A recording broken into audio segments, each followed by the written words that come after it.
কেউ যদি মোরতাদ হয়ে যায়, ধর্ম ত্যাগী হয়, বলে যে আমি শুধু কোরআন মানি, হাদিস মানি না,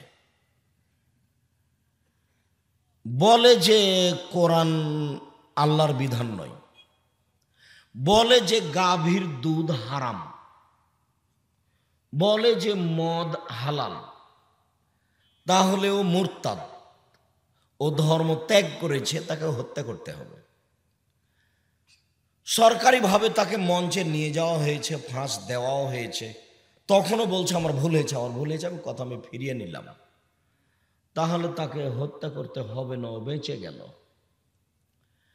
বিবাহ করার পরে যদি কেউ জেনায় লিপ্ত হয়, তাহলে পৃথিবীতে এমন কোনো পথঘাট নেই যে তাকে রক্ষা করা যেতে পারে, পুরুষ হোক আর নারী হোক। বিবাহ করার পরে যদি কেউ জেনায় লিপ্ত হয় আর তাকে যদি বাঁচাতে হয়, তাহলে মোহাম্মদ সাল্লাল্লাহু আলাইহি সাল্লামকে আবার পৃথিবীতে আসতে হবে, এসে বলতে হবে পৃথিবীবাসী, বিবাহ করার পরে জেনায় লিপ্ত হলে হত্যা করার কথা আমি বলেছিলাম, এটা আমি বাতিল ঘোষণা করলাম। যেহেতু মোহাম্মদ সাল্লাল্লাহু আলাইহি সাল্লাম কিয়ামত পর্যন্ত আর কোনোদিন আসবেন না, কাজেই বিবাহ করার পরে কেউ জেনায় লিপ্ত হলে তাকে বাঁচানোর পথ আর কোনোদিন হবে না। এটা হলো দুনিয়াবি শাস্তি। পরকালে জাহান্নামও হতে পারে, জান্নাতও হতে পারে। নেশাদার দ্রব্য এমন একটি কাজ কর্ম যে তার দুনিয়াবি শাস্তি রয়েছে, তাকে 40 লাঠি পিটাতে হবে। পরকালে জাহান্নামও হতে পারে, জান্নাতও হতে পারে। কেউ যদি কারো উপরে অপবাদ লাগায় যে চোর, অথচ চুরি করেনি, প্রমাণ না করতে পারলে যে বলেছে চোর, তাকে 80 লাঠি পিটাতে হবে। এটা হলো দুনিয়াবি শাস্তি। পরকালে তার জাহান্নামও হতে পারে, জান্নাতও হতে পারে।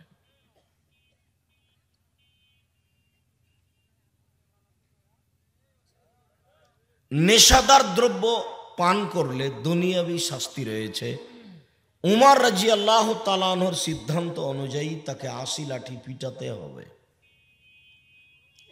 চোর যদি চুরি করে, এক বর্ণনা অনুযায়ী রোবো দেনার, 1 দেনারের 4 ভাগের 1 ভাগ, কুয়েতের বর্তমান দেনার বাংলাদেশে মোটামুটি 300 টাকা, মানে 75 টাকা চুরি করলে তার হাত কেটে নেওয়া হবে।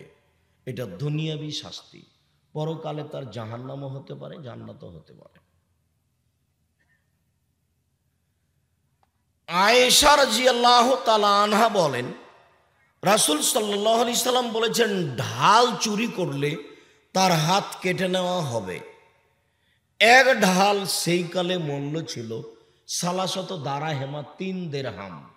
বর্তমান বাজারে দিরহাম ব্যবহার হয় দুবাই, আবুধাবিতে। 1 দিরহাম সমান 15 টাকা।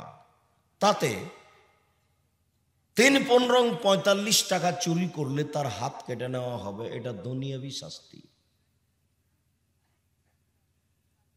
আবু হুরায়রা রাদিয়াল্লাহু তাআলা আনহু বলেন, রাসূল সাল্লাল্লাহু আলাইহি সাল্লাম বলেছেন, লানাল্লাহু আস-সারিকা, ওই চোরের উপরে অভিশাপ, যেই চোর ইয়াসরকুল বাইজা, আন্ডা চুরি করলো, ফাতুক্তা ইয়াদহু, তারপর তার হাতটা কেটে দেওয়া হলো।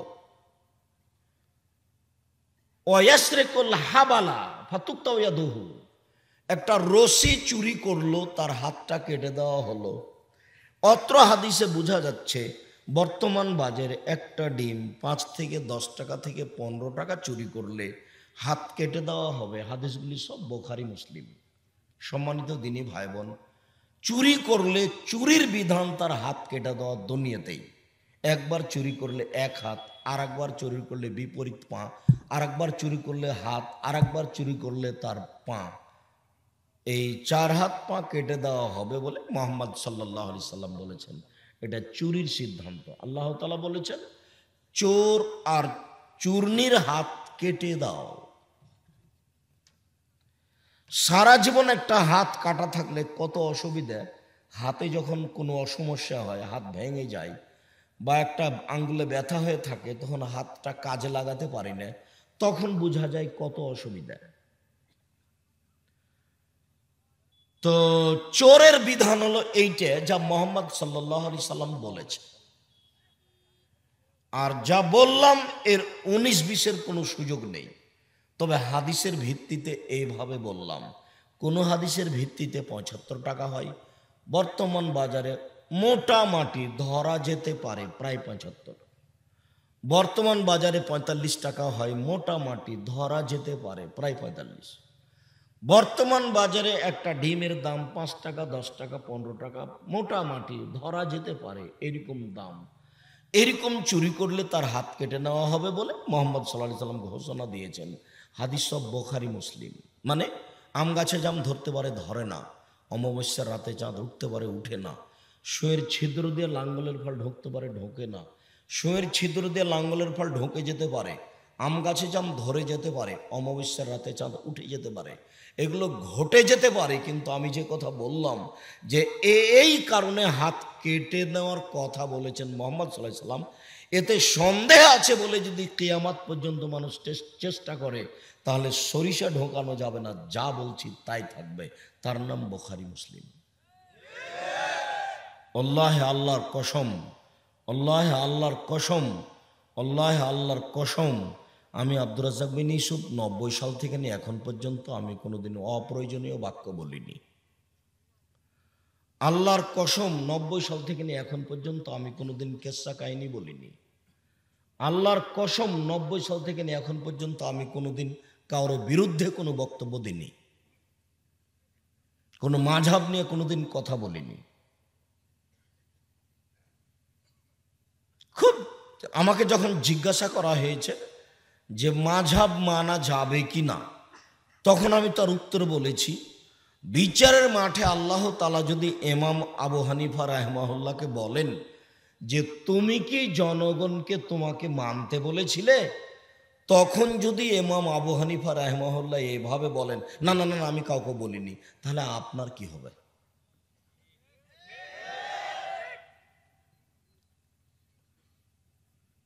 আজকের আলোচনা নেশাদার দ্রব্য যাতে দুনিয়াবি শাস্তি রয়েছে। উল্লেখিত বিষয়ের উপরে কথা বলার পূর্বে, দীর্ঘদিন পূর্বে যে কথাগুলি বলতাম বক্তব্যের শুরুতে, এখন আবার কিছুটা বলা প্রয়োজন মনে করছি। যদিও আলহামদুলিল্লাহ এই 20-25 বছরের মধ্যে, 30 বছরের মধ্যে সাধারণ জনগণ জেনে গেছে যে হাদিস জাল জয়ীফ আছে। আমি মনে হচ্ছে মাঠে এই আলোচনা প্রথম করি বলে আমার বিবেচনা কাজ করছে। সাথে সাথে বক্তব্যে সত্য মিথ্যা আছে এই কথা আমি বলতে চেয়েছি। আমি বলেছি শতকরা 95 জন বক্তা মিথ্যুক, তবে আমি বলিনি ইনি মিথ্যুক, এই কথা আমি বলিনি। আমি বলেছি শতকরা 98 জন মুফাসসির মিথ্যুক, তবে আমি বলিনি ইনি মিথ্যুক। আপনার যদি সাধ থাকে যে আমার মুফাসসিরের মিথ্যা বের করেন, তো তাহলে আপনি আপনার মুফাসসিরের কথা বলেন, তখন আমি আরম্ভ করব কত মিথ্যা আছে।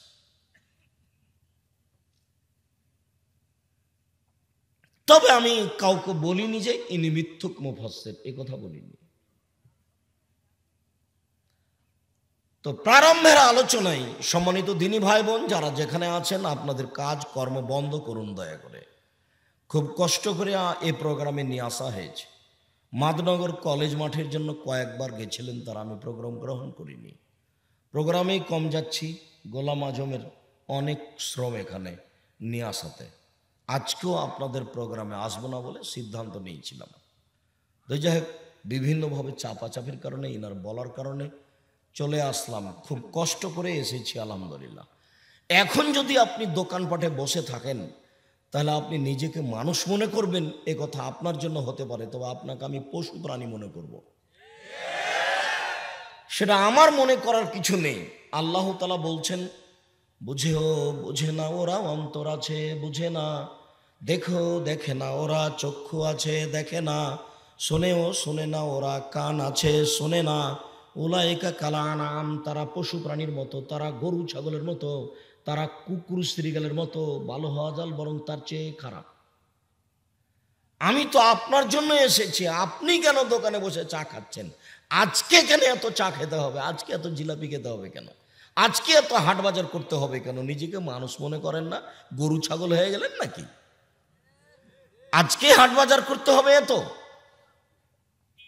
আজকে এত দোকানপাট করতে হবে? অবাক কথা। এখন আপনি চায়ের স্টলে বসে আছেন, কোন শরমে? আপনার একটু লজ্জা হয় না কেন? আপনার একটু শরম হয় না কেন? আপনার একটু হায়া হয় না কেন? আপনি ধর্মীয় কথাকে ধর্ম মনে করেন না কেন? আপনি ওখানে বসে থাকবেন? আজকে আপনার এত বাজার কেন? নিজের বিবেচনা অন্যকে দিবেন কেন?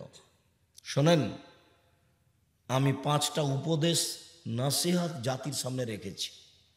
আমার বক্তব্যের মাঝে জাতির জন্য জরুরি 5টা উপদেশ থাকলো। 1, মানুষের জীবনে সবচেয়ে জরুরি কাজ কি? এর চেয়ে জরুরি কাজ পৃথিবীতে নেই। মানুষের জীবনে সবচেয়ে জরুরি কাজ হলো 5 ওয়াক্ত সালাত আদায় করা, নামাজ পড়া।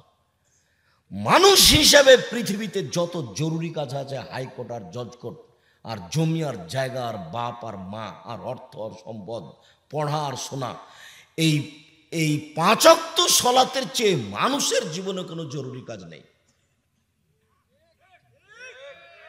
1 মিনিটের জন্য কোনো মানুষ যেন এর সাথে আপোষ না করে। 2, মানুষের জীবনে সবচেয়ে দ্বিতীয় জরুরি কাজ হলো হালাল রুজি। আমি ব্যাংকে চাকরি করে রুজি উপার্জন করতে নিষেধ করেছি, তবে ব্যাংকে টাকা রাখতে নিষেধ করিনি, কেননা দুটো এক নয়। এই দেশে ব্যাংকিং ব্যবস্থায় কোনো রুজি বৈধ হওয়ার কোনো পথ নেই। এই দেশের কোনো এনজিওতে চাকরি করে সেই টাকা বৈধ হওয়ার কোনো পথ নেই। লোন নিয়ে ব্যবসা করে গাড়ি বাড়ি করলেন, এত বোকামির পরিচয় দিয়ে দুনিয়া থেকে চলে গেলেন। ব্যাংকে চাকরি করে আবার ব্যাংকওয়ালা তাকে 30 লক্ষ টাকা দিয়েছে, সেটা দিয়ে বাড়ি করেছে। একটুকু তার মাথায় চিন্তা ভাবনা আসে না, মাথাতে কোনো হিসাব নিকাশ আসে না যে ওর জানাজাই হবে না, জানাজাই নেই। আরে আরে মাপ টাপ তো পরে, জানাজাই নেই। রাসূল সাল্লাল্লাহু আলাইহি সাল্লাম জীবনে একটা কাজ সালাম ফেরার পূর্বে কোনোদিন ছাড়েননি।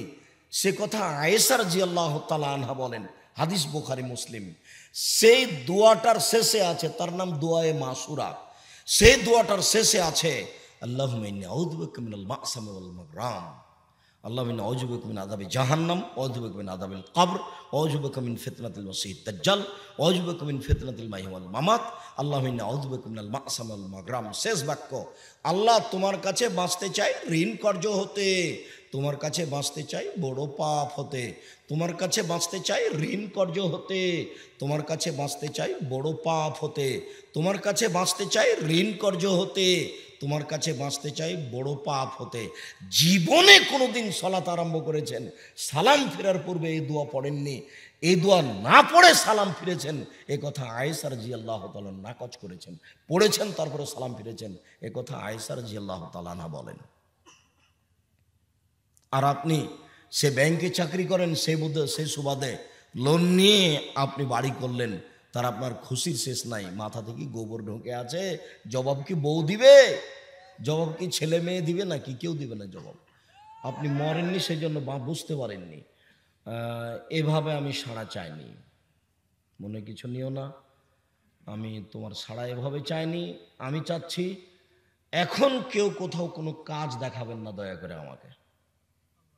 দোকানপাট চালু রেখে জিনিস বিক্রি করবেন, এই কাজ আমাকে দেখায়েন না দয়া করে।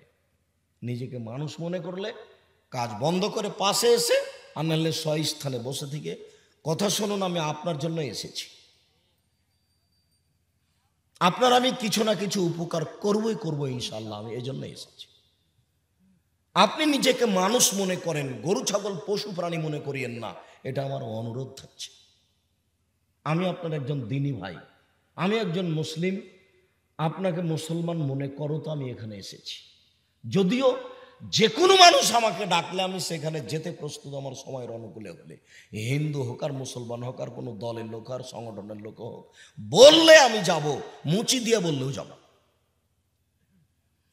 আমার নিজস্ব মান মর্যাদা রক্ষা করে আমাকে কোনো কাজ করতে হবে এই বিবেচনা আমি আব্দুর রাজ্জাক বিন ইউসুফ জীবনে করিনি, করবও না।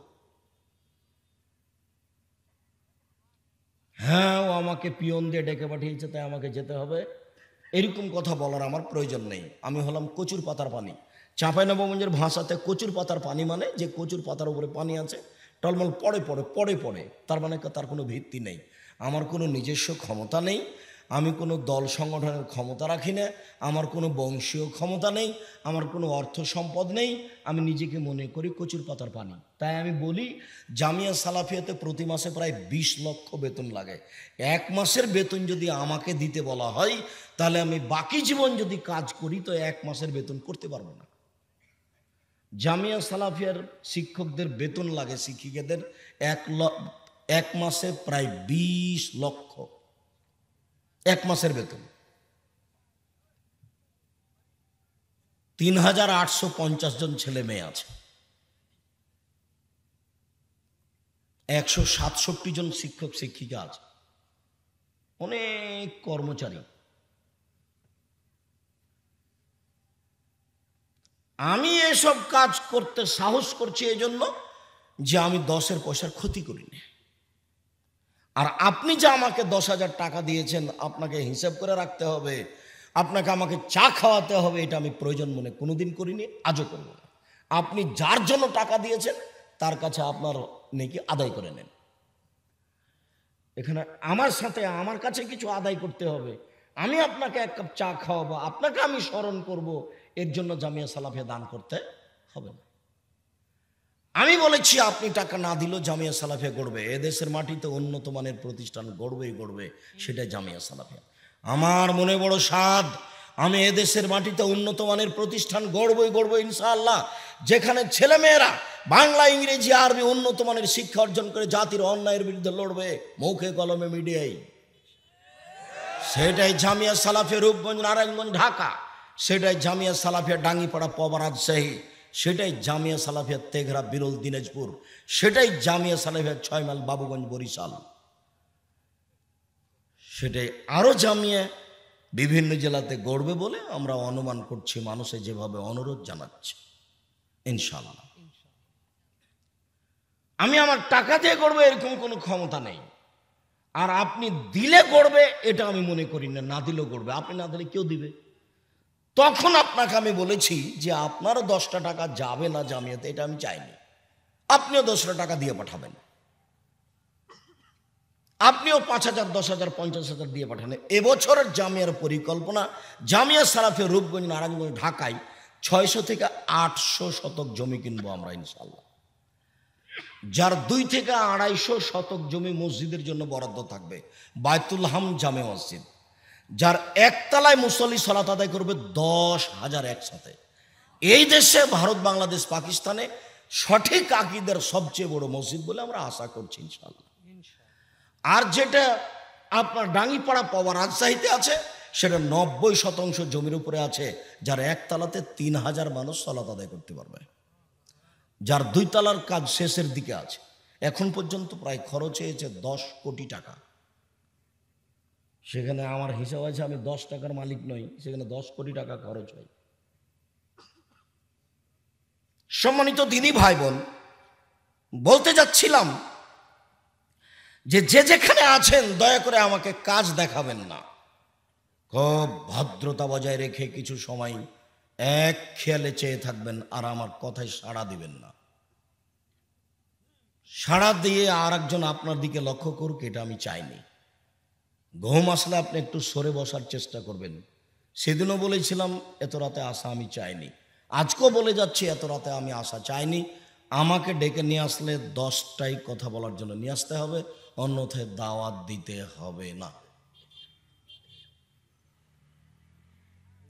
দয়া করে আপনি আমাকে আমার মতো চলতে দেন। আমি যে সময়ে কথা বলা পছন্দ করি সেই সময়ে কথা বলতে দেওয়ার জন্য চেষ্টা করবেন। আপনি আমার দিনী ভাই হিসাবে আমার পক্ষ থেকে আপনাকে আন্তরিকভাবে অনুরোধ রইল। এই ছেলে, তোমরা যারা পাড়ার ছেলে, যারা দায়িত্ব পালন করছো, তারা এখান থেকে না ওই পর্যন্ত দাঁড়িয়ে থাকো। এখানে কেউ চলাচল করতে পাবে না, কথা বলতে পাবে না। তোমরা 5-7 জন এখানে দাঁড়িয়ে থাকো, এখানে দাঁড়াবা, এখানে দাঁড়াবা, ওখানে দাঁড়াবা, পাহারা দিবা তোমরা শক্তভাবে। তোমাদের আজকে বক্তব্য শুনতে হবে না। কোন মানুষ যেন মুখ খুলতে না পারে, অনুরোধ রক্ষা করুন। আমি আপনাকে অনেক ভালোবাসি। একটু আপনার পরিচয়, আপনি কে, আপনার জিম্মেদারি কি, আপনার পরিচয় কি? আল্লাহ তাআলা আপনার ব্যাপারে বলেন, ফাসআলু আহলা যিকরি ইন কুনতুম লা তা'লামুন বিল বাইয়িনাতি ওয়াজ জুবুর। হে পৃথিবীর অজানা মানুষ, তোমরা জানা মানুষের নিকটে জানো প্রমাণ সহকারে। আপনার এক নম্বর জিম্মেদারি, যাকে বক্তা হিসেবে ডেকে নিয়ে আসবেন তিনি কোরআন হাদিস বুঝেন কি না এটা আগে প্রমাণ হতে হবে। টাকা দেন, খাওয়ার দেন, রাস্তা খরচ দেন, আর যদি চুক্তি করে টাকা চাই তাহলে ডাকিয়েন না। আমি তো আপনাকে বলেছি 90 সাল থেকে নিয়ে এখন পর্যন্ত কেউ যদি বলে দিতে পারে যে আব্দুর রাজ্জাক সাহেব আমার কাছে পথ খরচ চেয়েছিল, পাথেও চেয়েছিল, আমি আব্দুর রাজ্জাক বিন ইউসুফ আর কোনোদিন বক্তব্য দিতে যাব না।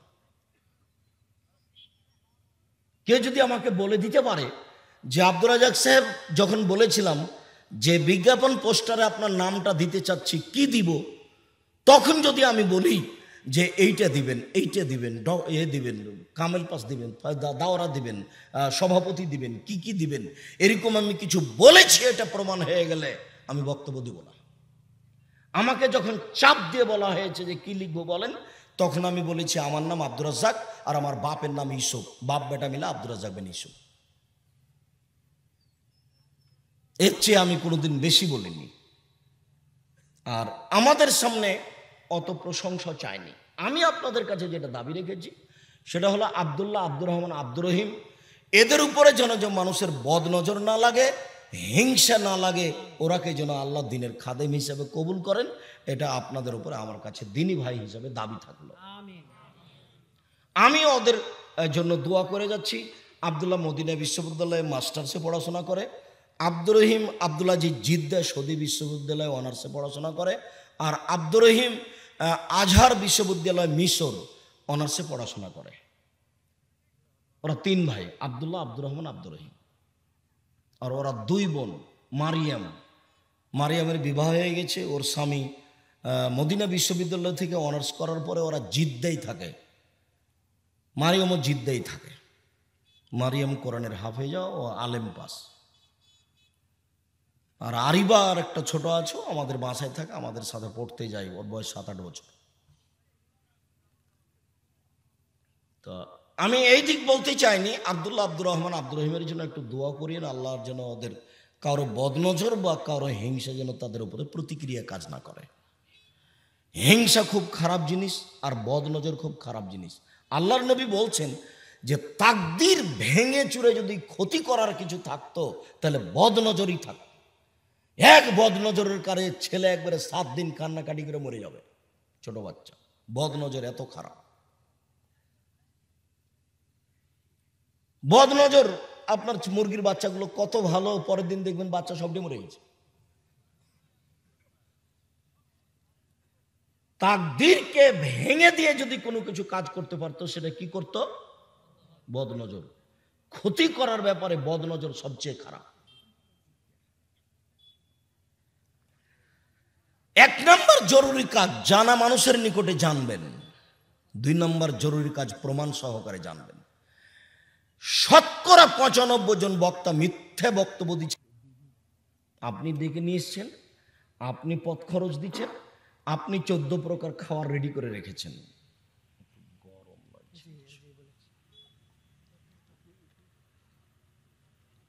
আপনার কারণে এই বিদ্যা না থাকার পরেও থুথিবাজ, থুথির জোরে জাতির সামনে বক্তব্য পেশ করছে এবং সমাজে মিথ্যা কথা প্রচার করছে ধর্মের নামে।